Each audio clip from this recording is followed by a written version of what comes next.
In the 50s and before, homosexuality was considered to be a mental disorder, primarily because it was non-procreative.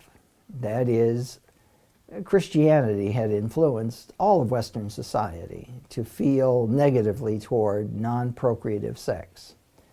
The people in the churches would often feel that unless pregnancy were possible, sex, even between married people, should not be engaged in.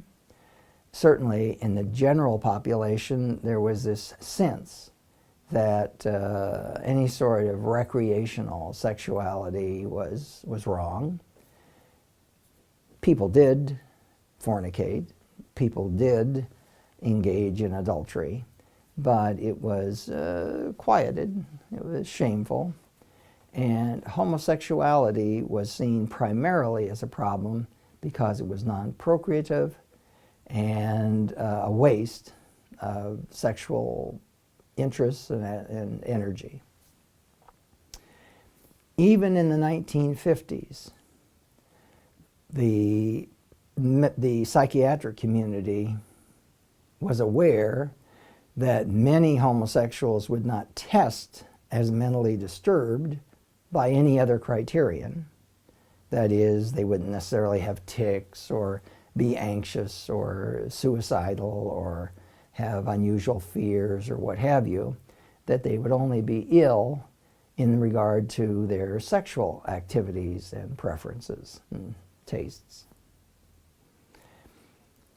In 1970, the American Psychiatric Association's annual convention was held in San Francisco.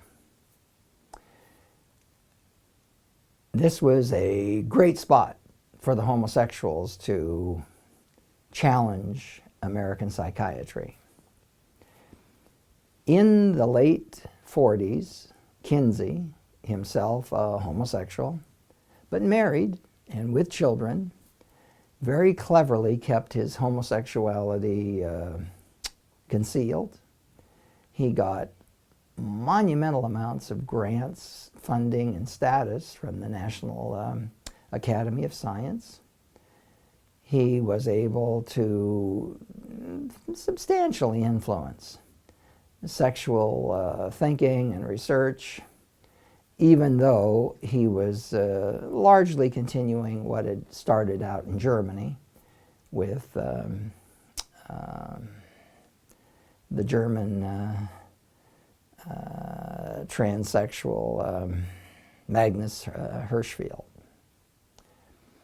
But Kinsey did some more than Hirschfeld did in the way of research, and he had American scientific backing.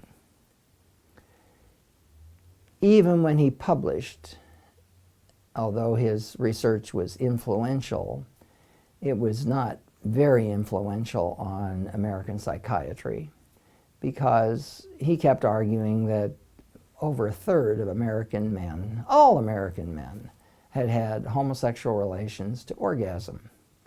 And I just don't think anyone believed that was really possible. Evelyn Hooker started research in the early 50s, and her research was very important. She was a liberal, but not a homosexual. She was dedicated to the view that people ought to be able, if there were adults, to do whatever they wanted to do sexually. And homosexuals came to her.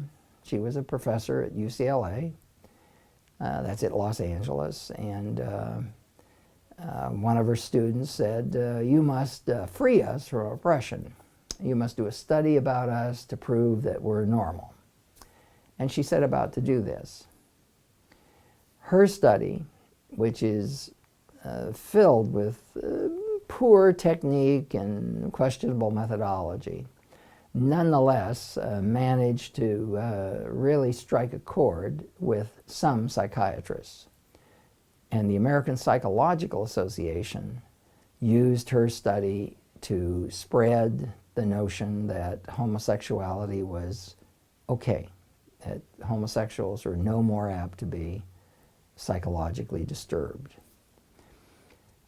I don't know if you want me to go into how her study was poor. Basically, these were volunteers. She started out with like 84 and winnowed it down to 30. It turns out that her comparison group of heterosexuals still had a few homosexuals in it.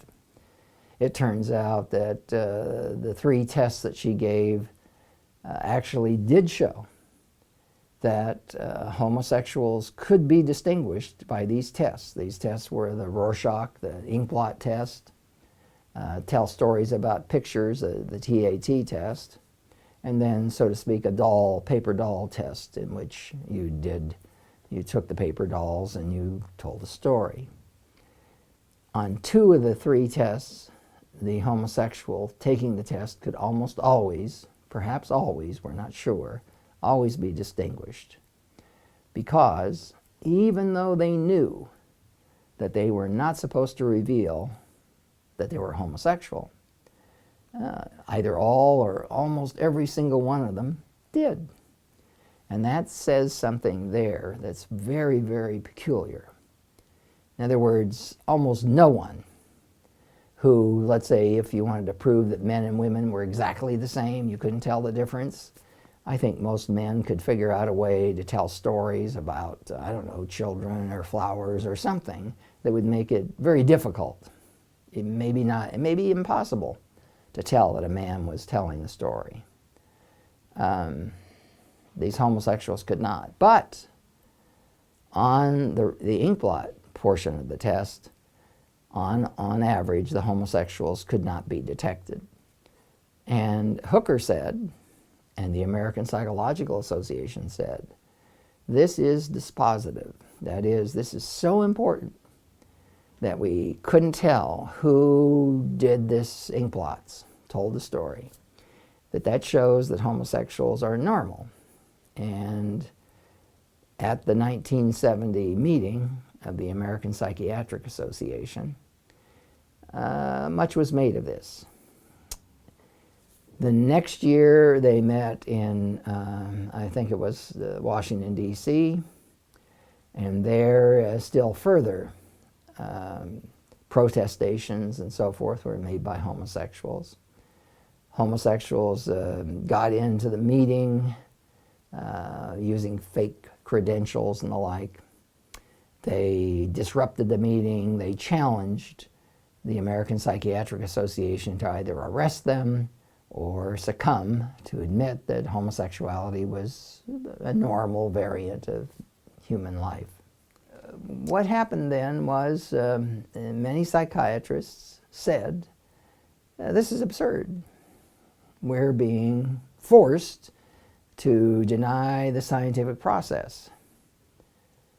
Other psychiatrists said, well, we think the evidence is we treat homosexuals, they're different, but I don't think they're abnormal.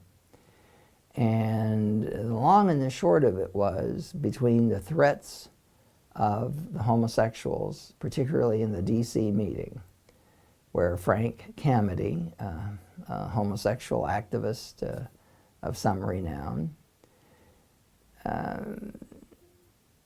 threatened, cajoled, interrupted, did everything possible to make the psychiatrists uncomfortable. He made them uncomfortable. A significant minority of psychiatrists not only were homosexual, but they were joined by liberals who said, yeah, it's all right. It's not my cup of tea, but it's sex, and people ought to be able to do what they want to do.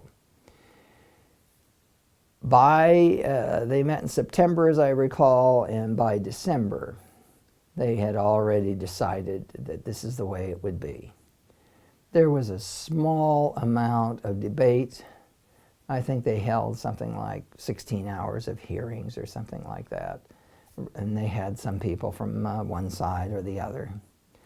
But in terms of science, and papers and mountains of evidence and so forth, there really was relatively little. And unfortunately, or fortunately, when it comes to most other diagnoses, it's kind of the same thing. It's when are you mentally ill? It's hard to say.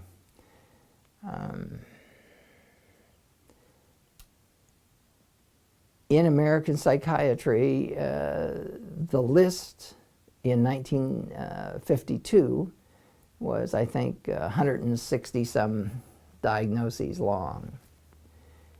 Little book like this. The current book is something like this, and it's got about 1,000 or so diagnoses. And some of them have been dropped, a whole bunch more added. How do they get in? What do they mean? Even psychiatrists debate about this. But if you take the standard, which is set up by the American Psychiatric Association, that says any mental habit or predilection or pattern that results in a significantly increased chance of loss of life or injury or death, that's probably a mental disturbance. By that criterion, homosexuality is a mental disturbance. And given all the other evidence that we have, that they also, as a group, not every one of them, but as a group, more frequently test all the way from depressed to suicidal to anxious to almost any diagnostic category. They are more apt to be on drugs, they're more apt to smoke, they're more apt to, and just a host of things that are at least injurious to their physical health. The data in the aggregate certainly backs up that notion. But the diagnosis was changed. Once it was changed, pretty much most psychiatrists came behind it and said, well, that's our new decision and we'll live with it and promote it.